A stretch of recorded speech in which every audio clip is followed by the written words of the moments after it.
Hello, I'm Gavin Hoey and you're watching Adorama TV, brought to you by Adorama, the camera store that has everything for us photographers. And today I'm back at the Yotel shooting more photographs from the 22nd floor.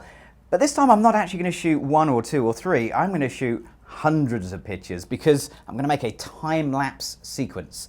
What's a time-lapse? Well, it's just a series of ordinary still images, but they play together really quickly and create a video. And it's incredibly straightforward to do, just needs a little bit of setting up. Now we're going to play the pictures back at 24 or possibly 25 or even 30 pictures per second, or frames per second.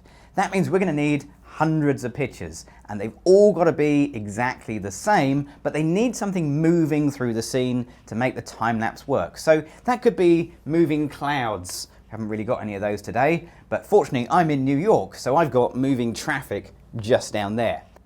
So to get this to work, you need a few pieces of equipment.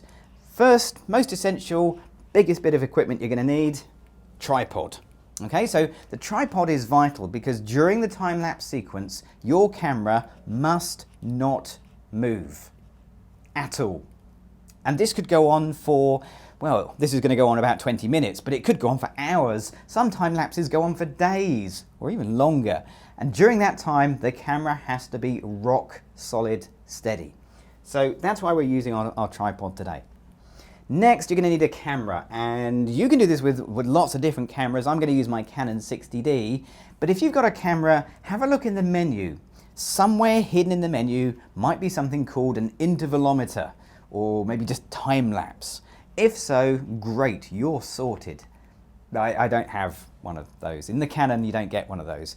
But what I do have is this little I/O shutter cable that connects my camera to my smartphone.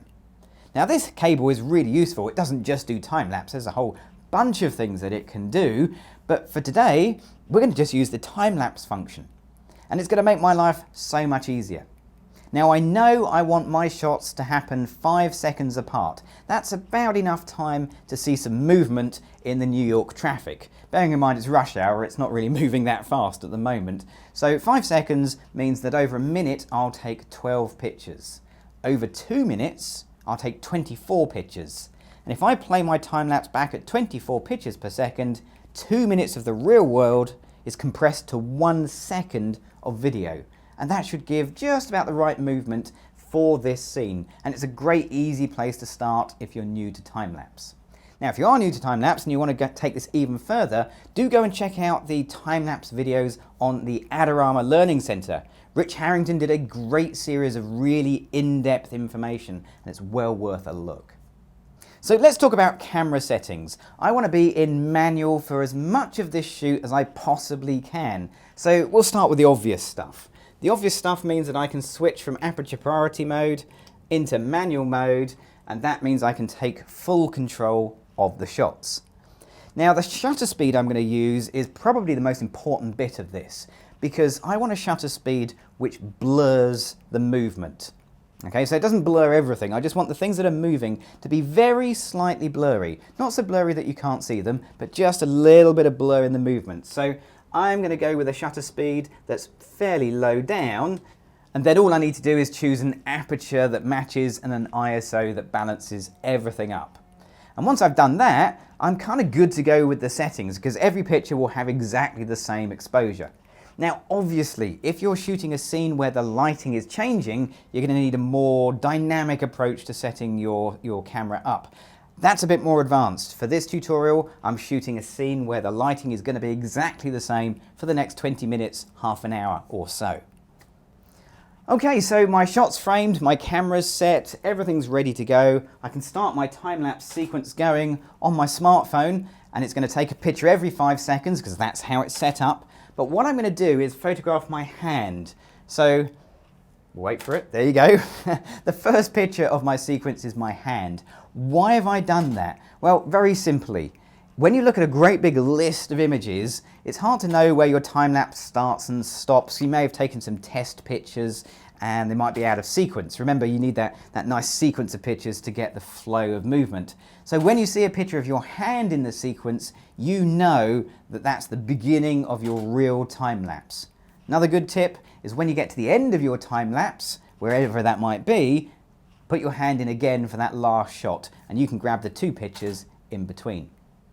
Now, because I'm going to be doing this for 2 minutes of real world becoming 1 second, if I want a time-lapse sequence that's about 10 seconds long, that means I need to leave this running for 20 minutes.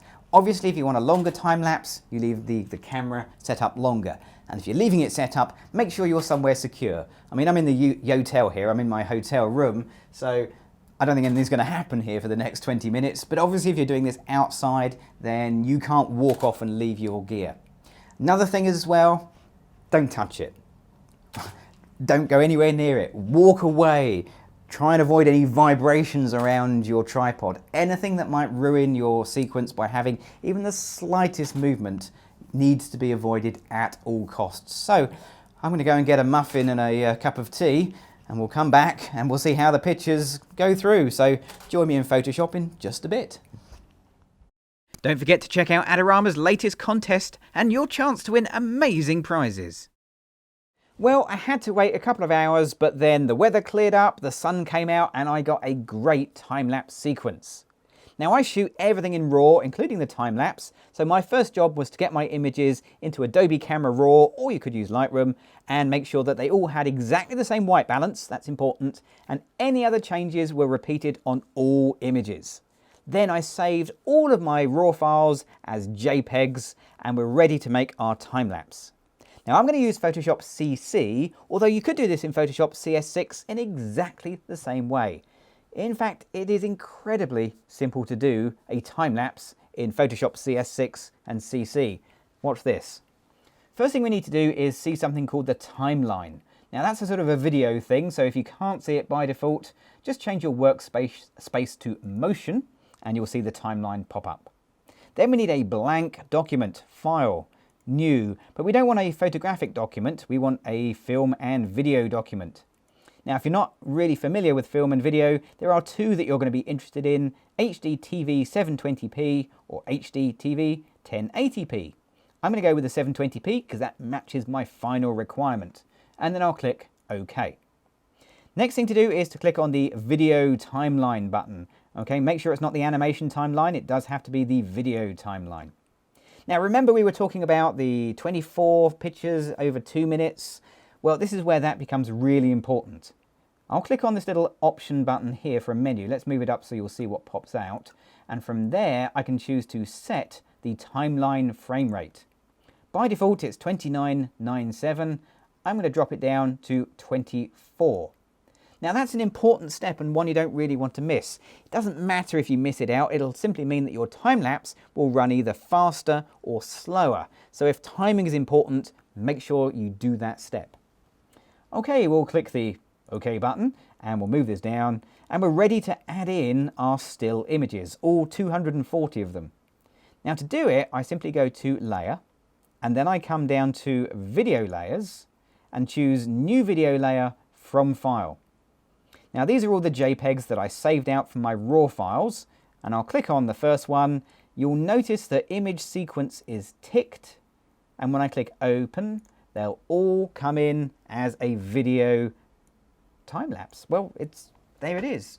Don't believe me? Well, hit the spacebar or the play button, and that will play through as a time-lapse. It just works, it's that simple. Now the trouble is, of course, this is the wrong size. This is cropped, it's not right. It doesn't fit my blank video format. So what do we do? Well, if this was a photograph, how would you make your photograph smaller in Photoshop? Yeah, you'd use free transform. Forget the fact this is video, it's still free transform. It's still Photoshop. So to make it smaller, all I'm going to go to is edit and choose free transform. A box will pop up saying this needs to be a smart object. Okay, no problem, convert.